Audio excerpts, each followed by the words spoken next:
Hola, ¿qué tal a todos los que nos escuchan? Hoy es un día bastante chido. La neta sí, Estoy con dos grandes amigos que finalmente se pudieron conocer el día de hoy. Y pues cuando ayer fuimos a cenar dijimos, ¿por qué tenemos que grabar algo? ¿No? Tenemos que lo que salga improvisado, no tenemos tema. Pero pues sí teníamos que grabar algo. Aquí estamos. Jonathan, para quienes no lo conozcan, Jonathan es de Bélgica. ¿Es mitad belga, mitad mexicano? No, mitad belga no. O sea, soy México. belga. Totalmente belga. Una belga. Sí. Es belga, pero sin albur. Sin albur, ¿no? Así es. Y bueno, preséntate para la gente que nos escucha. Pues me llamo Jonathan. He creado una cuenta que se llama Mom I'm Fine. Un concepto bastante simple donde viajo por el mundo. Le digo a mi mamá que estoy bien, pero en situaciones muy particulares, saltando un avión, con cocodrilos, con un poco de todo. Y eso ha crecido muchísimo, se volvió una escuela hecho de plástico para los niños, se ha vuelto conferencias, marcas ropa, se ha vuelto muchísimas cosas. Y pues ahora me gustaría pasar mucho más tiempo en México, que mi mamá es mexicana, entonces pues acá están mis amigos para que pase más tiempo por acá. Sí, yo tuve la dicha de conocer a Jonathan, nos conocimos en junio, ¿verdad? Hace menos de un año. Ahí nos conocimos, estuvimos como un mes allá y nos hicimos grandes amigos, tuvimos conversaciones muy padres. Y pues siempre le digo que a todos mis amigos de Monterrey lo vendí, ¿no? A todos le hablaba. Sí, llegó y de que no conocí a Jonathan. Sí, claro. Entonces, pues bueno, finalmente pudimos unirnos. Pues bueno, ¿cuál va a ser el tema de hoy?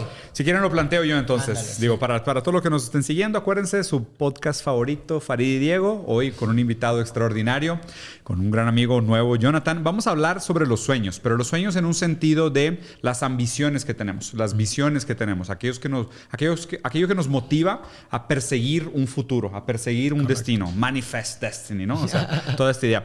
Y es un tema que planteó Jonathan, me parece un tema muy interesante porque creo que además es un tema muy contemporáneo, o sea, es un tema que se juega mucho y un tema fundamental para entender muchos de los problemas que mucha gente que nos escucha enfrenta en su día a día. Sí, Pero a ver, sí. si quieres, Jonathan, tú que lo planteaste, ¿cuál era tu postura? Pues para empezar, siempre lo digo, ha sido algo que ha sido muy importante en mi vida. Desde hace años siempre me pongo metas que son muy altas y me pongo en un mood muy obsesivo, muy obsesivo, en el sentido de que veo menos mis amigos, ya no tengo novia, corto todo para enfocarme en una meta. Y muchas veces, sí, casi siempre se me ha dado, pero me he dado cuenta de alguna cosa si quería hablar de ese tema porque me fascina. Siempre doy esa metáfora. Hace un tiempo llegué a tener un premio que nunca hubiera pensado tener frente a gente que yo respetaba mucho, etcétera. Y en vez de ponerme feliz, me puse triste. No en el momento de euforia, etcétera. Claro, el día después. Exacto, el día después. Y lo limpié. sí, exacto. Sí. Fue el día después, literal, fue el día después donde me puse a pensar, etcétera, y no me sentí bien. Y no entendía, porque para mí era como no sé, uno de niño siempre se imagina pues jugar para la selección, anotar un gol en la Copa del Mundo, etcétera, pero cuando ganas la Copa del Mundo, luego ¿qué? O sea, luego ¿qué es lo que te da? Sí. Y en este caso siempre doy la metáfora o analogía más bien de Correcaminos, Coyote. Entonces Coyote siempre anda... De la caricatura. Exacto, de la caricatura. Siempre anda corriendo detrás de Correcaminos, ¿no? ¿Y qué pasa el día que lo atrapa? Sí, claro. Y se lo come y está feliz y increíble, lo logró y bla, bla, y toda su vida estuvo persiguiéndolo. Pero el día después, ¿qué pasa? Claro. Su esencia ya no está. Es de ya yo quién soy, que toda mi vida he sido coyote que anda corriendo detrás. Y si me quitas eso, ya no se me significa. Y siempre escuchamos hablar de eso, de que el camino es lo más importante, y nunca lo entendía. Me decían eso y decían, ay, cosas de ahí de crackers de chinos del camino, y no, sí, claro. ¿sabes? Pero realmente me di cuenta de la importancia y que no es que me fascina muchísimo más ahora el camino que haber llegado. Obvio que sientes dopamina, sientes muchas cosas cuando lo logras, que está cool, pero quería hablar de eso porque cómo superar a eso, cómo llegar a metas que realmente cuenten y que digas tú, ok, quiero seguir haciendo cosas, y etcétera, etcétera. A ver. Pues es un gran tema y creo que, o sea, todo lo que acabas de explicar de lo que sentiste en el momento, pues tiene una explicación de diseño, ¿no? Es decir, por ejemplo, la dopamina, ahorita que sacaste el tema, la dopamina es la hormona de la motivación y el placer, pero fíjate que la dopamina, contrario a lo que muchos pudieran pensar o pensáramos, no se produce ante la recompensa, sino se produce ante la anticipación de la recompensa. Exacto. ¿Por qué? Porque finalmente es este neurotransmisor que hace que se produzca una conducta. ¿Sí me explico? Es lo que te hace moverte hacia un objetivo. Entonces, en este sentido, pues sí, todas estas frases cliché de que el camino es el importante y demás, pues están sujetas al funcionamiento de nuestro diseño. ¿Sí me explico? En donde necesitamos, o sea, estamos condicionados prácticamente a estarnos proyectando siempre hacia un futuro. Lo que hablábamos hace un momento. Cuando no eres capaz de proyectarte hacia un futuro o no tienes deseo de absolutamente nada, estás en clínicamente depresión. De entrada, ¿no? Tienes que estar proyectando hacia todo un futuro. Entonces, en este sentido, el único fin es la muerte. O sea, ningún objetivo, ningún sueño puede ser un fin en sí mismo, sino que tiene que ser un medio para algo prácticamente mayor, que lo trascienda, ¿no? Por eso tú dices, oye, pues sí, tenías esta meta, tenías este objetivo, que toda tu vida te fuiste conduciendo a él porque pues bueno, eso producía dopamina y hacía que tus actos del día de hoy se proyectaran hacia ese futuro posible, pero de pronto llegaste a ese punto, pero pues ese punto era un destino final y decías, ¿y ahora qué hago? Exacto. Entonces la dopamina, ¿qué pasa? Se regula ante la recompensa porque ya la anticipación ya fue y luego pues bueno, necesitas proyectarte hacia otros futuros porque de otra forma pues te mantienes estático. Y lo interesante también de los experimentos que habían hecho con dopamina es que cuando no se producía, o más bien cuando se evitaba la producción de la dopamina, no se producía una conducta. Sí. Entonces, si la dopamina se produce ante la anticipación de una recompensa o de un objetivo en donde pues es un objetivo que deseas, que tienes la percepción de que tienes la capacidad y tienes una posibilidad de recompensa, pues bueno, ahí es donde se produce. Pero si no se produce la dopamina, si no eres capaz de proyectar un futuro, no hay conducta, no se produce la conducta. Exacto. ¿No? ¿Tú qué piensas? Hay una parte muy interesante de la historia que contaste y ahorita que lo estaba platicando Farid también como me cayó el 20. Yo creo que bonito, ¿no? Pero en algún momento de la historia todos pasamos por una etapa donde tú te reconoces a ti mismo. O sea, tú te identificas contigo mismo, ¿no? O sea, hay como una etapa como si dijeras de que, este es Diego. O sea, yo tengo una idea de quién es Diego, ¿no? Y pasa en la infancia, en una etapa muy pequeña. Pero cuando tú te topas con esa imagen de ti mismo, hay una gran decepción. O sea, una gran decepción donde choca esa idea que te hiciste de ti mismo con la preconcepción que tenías de ti mismo, ¿okay? Entonces haces un contraste. Y dices, pues ahora resulta que esta idea de quién soy, contrastada con la idea que yo tenía de mí mismo, pues ahora me estoy dando cuenta que pues me falta algo. O sea, no me veo completo en esta imagen que me están presentando de mí. Algo me falta. Okay. Te quedas con esta idea de que algo te falta porque pues no hay una congruencia entre la manera como se te percibe, la manera como el mundo te demuestra quién eres y quién tú pensabas que eras. Entonces tú tratas de llenar esa falta toda tu vida. Y toda tu vida estás persiguiendo aquello que crees que te va a hacer una persona completa. Correcto. Y lo que pasa es que cuando nosotros ponemos un sueño, ponemos una visión, ponemos una meta, lo que tú haces, y es la tesis de que pues, eso es justo la dopamina, es que tú estás diciendo, es que ¿sabes qué? Yo quiero subir al Everest, ¿ok? Entonces, Diego completo es el Diego arriba del Everest. Entonces, en ese momento, tu preconcepción de ti es Diego arriba del Everest. Y mientras no se cumpla esa realidad, la fantasía de Diego arriba del Everest es el Diego de verdad. Entonces, en ese momento, vato, es que eso eres, güey. Claro. O sea, ese eres tú. O sea, el verdadero tú es el que funda la escuela. Es el día que abras la escuela, ese es verdaderamente tú. El día que compres el carro de tus sueños, ese día eres tú. El día que consigas la novia que siempre has querido, ese día eres tú. El problema es que siempre te frustras. Porque aún con el carro de tus sueños dices, no era esto. Claro. O sea, aún así es que ya conseguí lo que pensé que quería. Y ahora, o sea, conseguí lo que pensé que me iba a hacer quien yo pensaba que era. Y ahora me di cuenta que no, que aún con esto que me faltaba, no hay una congruencia entre la persona que yo pensaba que era y la persona que puedo ser llenando esa falta que supuestamente se llenaba con eso que pensé que deseaba. Y obviamente otra vez se reedita el deseo. Porque pues el deseo, lo saludable es que el deseo se reedite. Claro, y inmediatamente digas, o sea, quedas en ese lapsus de depresión post-victoriosa. ¿Por qué? Porque chocas con la realidad de que no, eso realmente no te hizo completo. Porque nada te va a hacer completo. Nada. La frustración es tener que llegar a esa conciencia de decir, aun cuando alcances tus metas, no te vas a sentir completo. Y el problema es de que hoy mi peligro de esto es la instrumentalización de la idea de los sueños, porque simplemente lo que quiere hacer la gente es acelerar el proceso del sueño.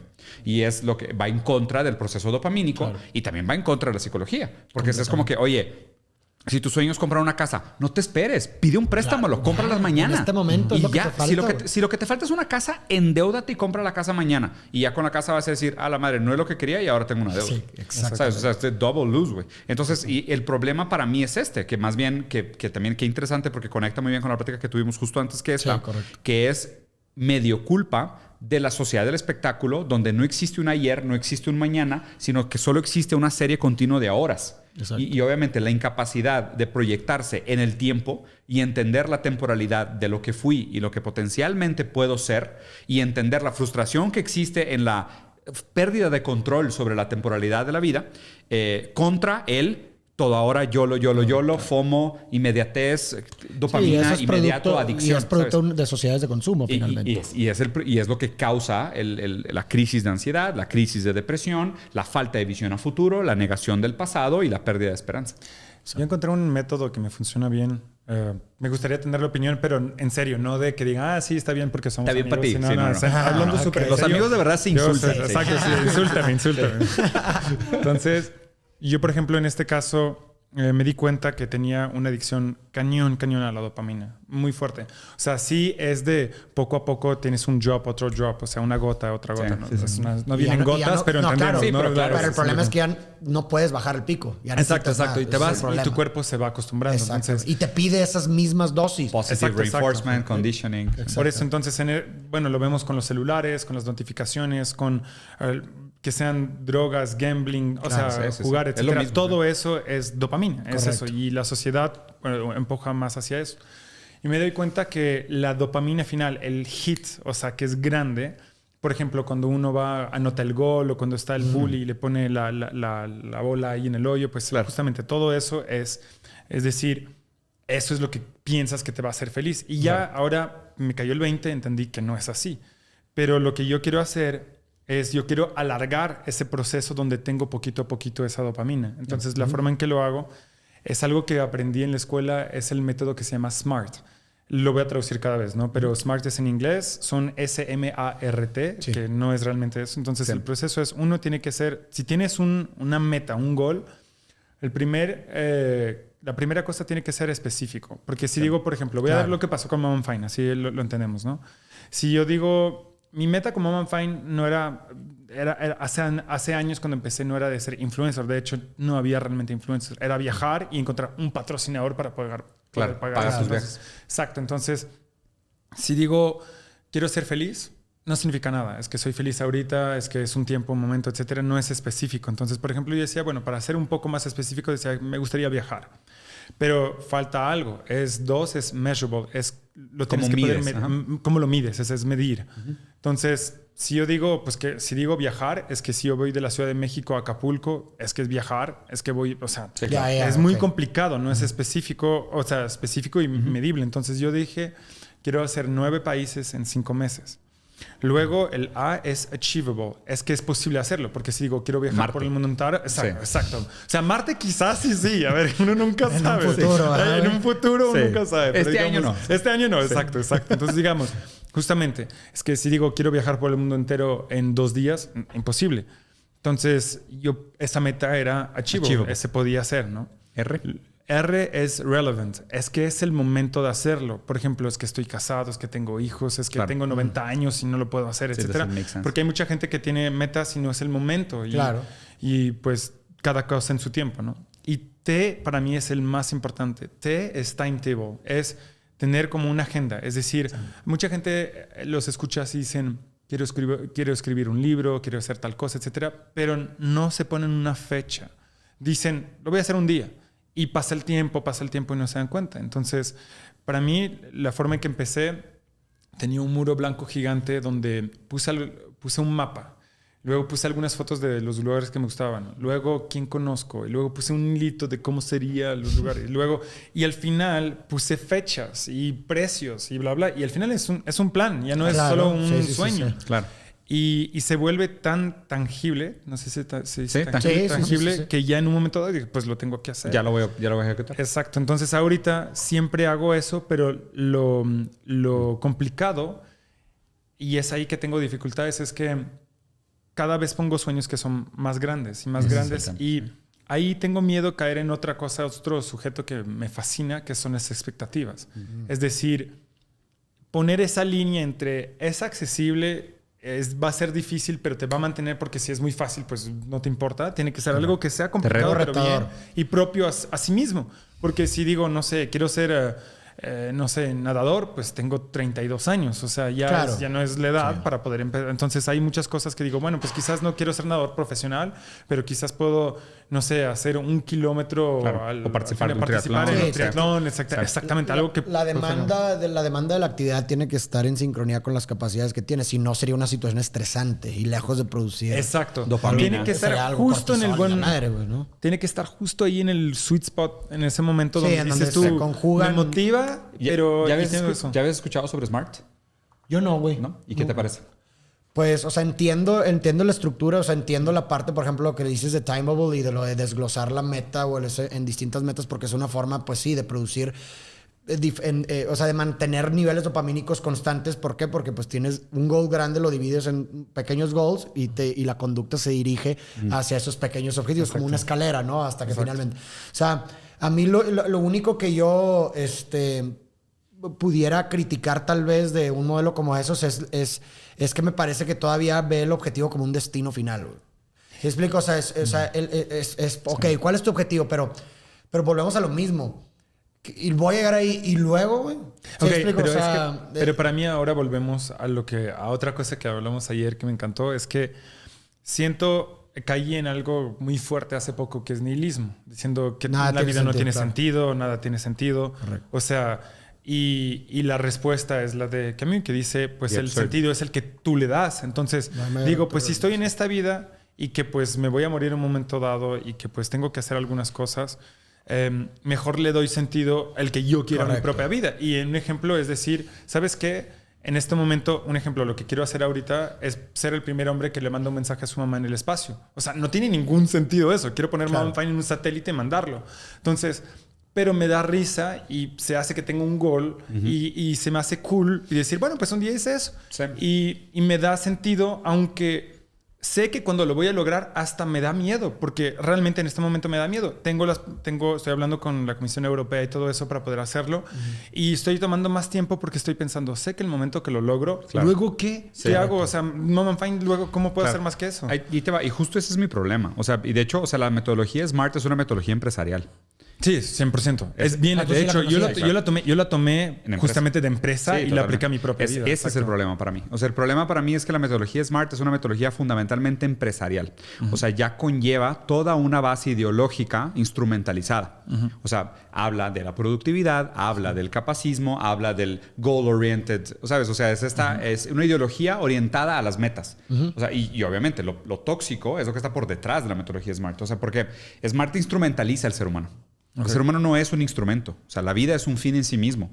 El éxito de tu vida o la dignidad de tu vida no se mide por éxitos, por metas, por achievements, por logros. O sea, eso a ver, te interrumpo ahí. Solo una pregunta. Pero en la pirámide de Maslow tienes como achievement. Tienes de sentido. Realización. Exacto. Entonces, si yo, por ejemplo, digamos que no sea así, me sentiría un poco más vacío decir, no estoy haciendo nada. Es que, a ver, o sea, hay dos grandes excepciones en la vida. Cuando no logras lo que quieres y cuando logras lo que quieres.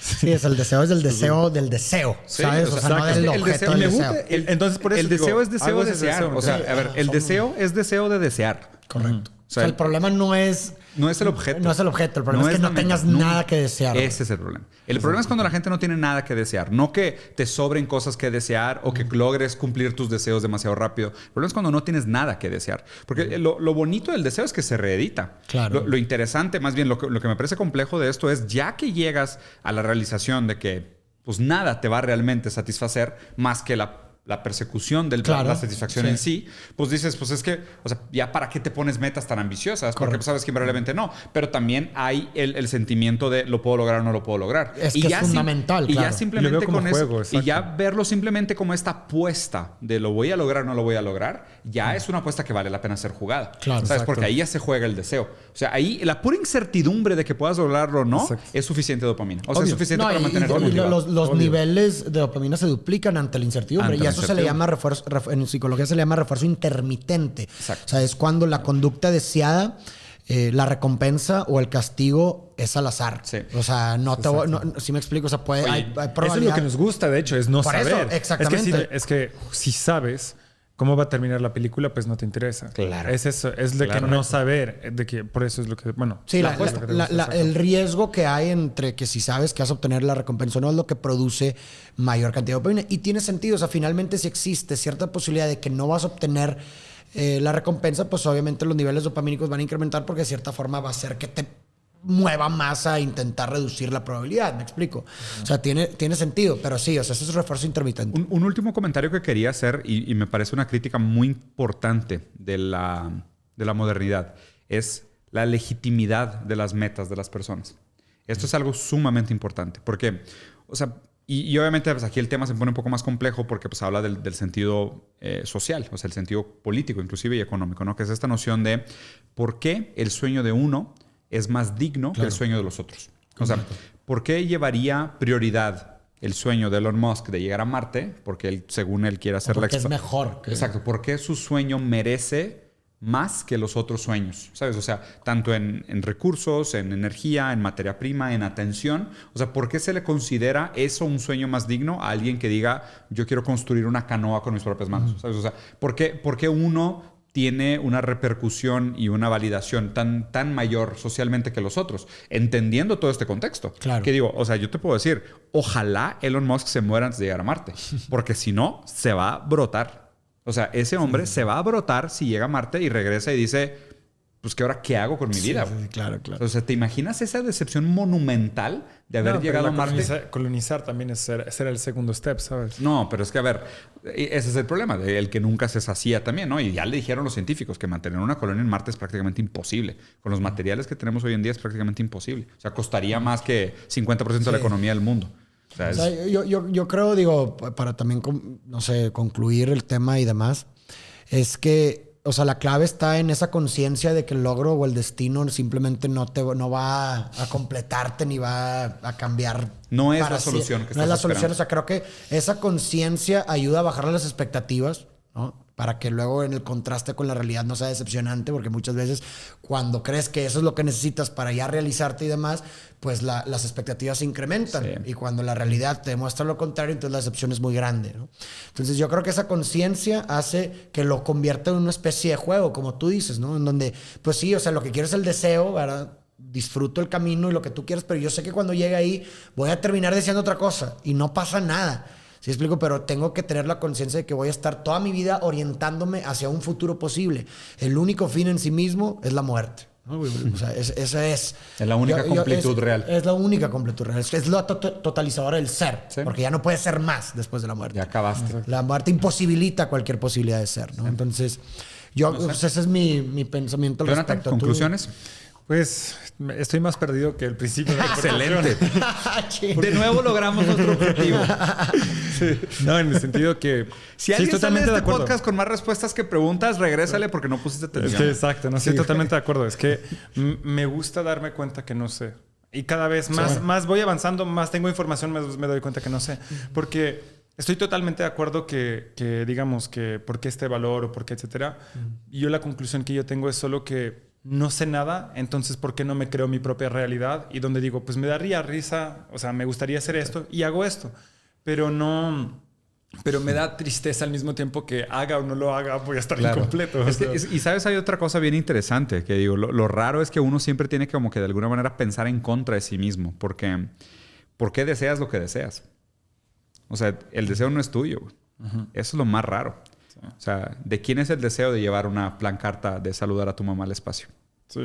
No, exacto. Somos, o sea, todo influye y nada es de nosotros. El deseo no es nuestro. nicho, o sea, exacto, sí, 100%. Entonces ahí hay algo interesante también porque, o sea, y eso pone todavía para mí más compleja la pregunta de la legitimidad de los deseos. O sea, porque si es tan difícil medir, imagínate tratar de establecer los criterios para validar qué deseo es legítimo y cuál no, ¿ok? Si es que pudiéramos llegar a eso. Entonces, ok, vamos a suponer, propusimos estas 5 letras para determinar la legitimidad de los deseos. ¿Okay? Y ahora, pues tendríamos... es más el proceso, no es tanto la legitimidad, sí, ¿no? pero pues a fin de cuentas, imagínate que inventamos 5 variables para juzgar la legitimidad de los deseos. Luego tendríamos que juzgar realmente si los deseos son propios. O sea, y tendríamos que llegar a la consideración de que pues, los deseos son autoconstitutivos, o sea, los deseos son inherentes al inconsciente, o sea, los deseos pero volvemos al determinismo y todo eso. Y que no, no, o sea, y al lenguaje. Obviamente el deseo está sujeto al otro de entrada. ¿Por qué? Porque una persona hace, no sé qué te gusta, hace 100 años no podía tener el deseo de ser un creador de contenido, güey. Claro. Porque ni siquiera existía dentro de la intersubjetividad. Claro. Entonces, el hecho de que hoy exista una persona que puede decir deseo ser creador de contenido, claro, está sujeto completamente a los otros. Sí. Al lenguaje, al lenguaje, al contexto, exactamente. Sí. Entonces, es complicado. Digo, lo bonito es desear. Sí. Lo bonito es desear, sinceramente. Y digo, yo siempre me considero una persona que yo disfruto mucho el hype. ¿Sabes? Claro, o sea, y siempre claro. Sí, siempre he sido un hypeist desde que, güey, o sea, lo más divertido de un viaje es planearlo, güey. Claro. O sea, muchas veces lo mejor de conocer a una persona nueva es la anticipación de la primera vez que la vas a conocer. O sea, casi siempre la anticipación acaba siendo más placentera que la propia culminación del deseo. Completamente. O sea, lo que creo que también nos lleva a una reflexión de los tiempos. Que es decir, ¿sabes qué? Si sabes que hay mucha recompensa en el propio deseo en sí, no tanto en el objeto del deseo, pues disfrútalo también. Exactamente. Ahí me hace pensar ya para terminar con eso, me hace pensar en algo que es lo mismo con el amor. De que hay el péndulo, creo, de Schopenhauer que explica que o deseas algo o luego o te aburres. Sí. Y solo estoy pensando, pues prefiero estar deseando algo que no tengo hasta totalmente. Pero eso está demostrado también por ejemplo, volvemos a lo mismo de los niveles dopamínicos. En 2 grupos, un grupo de parejas que llevaban menos de 2 semanas de andar, cuando les ponían fotos de personas que conocían y subliminalmente le ponían la foto de la pareja. Entonces, en el grupo de personas que llevan poco tiempo de andar, los niveles dopamínicos se disparaban. En las parejas que llevan más de 5 años, hicieron el mismo experimento y no se producía la dopamina. Se prendían partes del cerebro relacionadas más con la compasión, la empatía, la comodidad, ¿no? Qué loco eso. Pero no la dopamina, güey. Sí, explico. Está bien curioso, güey. Pero pues efectivamente es eso, o sea... como bien dices, o sea, si sabemos que lo placentero se produce por la anticipación del recompensa, pues tal vez también pudiéramos enfocarnos en ese peregrinaje, ¿no? Y no en el destino final. O sea, qué bonito, por ejemplo, un escritor como Marcel Proust, ¿no? O sea, que Proust tenía esta manera de, oye, se sentó en una ventana y describió el mundo desde su ventana en un libro de 6,000 páginas, güey. Pero... la pequeña rama verde que se doblaba así y después con el viento se movió para acá y para allá y vi tal vez lo que pudiera ser la reminiscencia de una telaraña. O sea, es como que, o sea, ¿y de cuánto te pierdes, no? Y no quiero, o sea, no quiero caer en este monumentalismo y romantización de la hora, que tampoco me parece, porque muchas veces me parece que lo instrumentalizan como un escapismo, sino que realmente creo que sí hay un valor, o sea, sí hay una belleza trascendental en desear las cosas. Claro, ¿sabes? Es como que tal vez el momento más bonito del sentimiento del amor es antes de saber si va a ser retribuido o no. Por completo. ¿Sabes? Por completo. Y creo que mucha gente debería darle más ese espacio y decir de que tal vez lo más precioso que puedas sentir de amor por otra persona es antes de saber si esa persona te va a amar de regreso o no. Pero el problema es que ya no estamos acostumbrados. Parece que no hay tiempo. Parece que es como que amas y te quieren. Sí. Dime y si ya. no, Dime ya. O sea, si no, lo que sigue. Cabrón, Sí, ¿qué desechar. pasó, güey? ¿Sabes? Claro, completamente. Dejen completamente. Tinder. Dejen Tinder. Ahí va la cámara. Sí.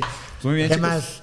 Pues ya, yo feliz. Muchas gracias por la invitación. Hace mucho tiempo me encantaría volver a hacerlo muy pronto. Claro, güey. Sabes que siempre tienes las puertas abiertas. Este tipo de pláticas me No, güey, son lo mejor. Sí. ¿Ves? No llegamos a nada y disfrutamos un chingo de camino. En debates filosóficos no vamos a llegar a nada, Diego. Pero te voy a decir una cosa. ¿Qué más conclusión No, tiene pero que pues sí, no. Y llegamos a nuevas preguntas. Llegamos a nuevas preguntas. Está perfecto. ¿no? Sí. Porque, Give it. creo que la pregunta, bueno, por lo menos la que yo me llevo es Sí. realmente el cuestionamiento de para qué quieres lo que quieres, güey. Claro, ¿Sí güey. me explico? Ahí está la clave, güey. No es qué quieres, es para qué quieres lo que quieres. Porque el hablar qué quieres es hablarlo como destino. Exacto. Decir para qué quieres lo que quieres es que ese destino se convierte en un medio para otra cosa. Exacto. Y creo que ahí está la clave, ¿no? Y justo eso es preguntar, ¿para qué queremos lo ¿Para que qué queremos? quieres lo que quieres? ¿Por qué deseamos Entonces, lo que llévense, deseamos? creo que es una forma de ponerla Ándale. del pensamiento y llevarlo a la práctica. Pónganlo aquí en los comentarios. ¿Para qué aquí quieres abajo lo de que este quieres, video. güey? Pónganme ahí por qué quieres lo que quieres. ¿Para Jonathan, qué? un gustazo. güey. Muchísimas gracias. Nos vemos. Bye.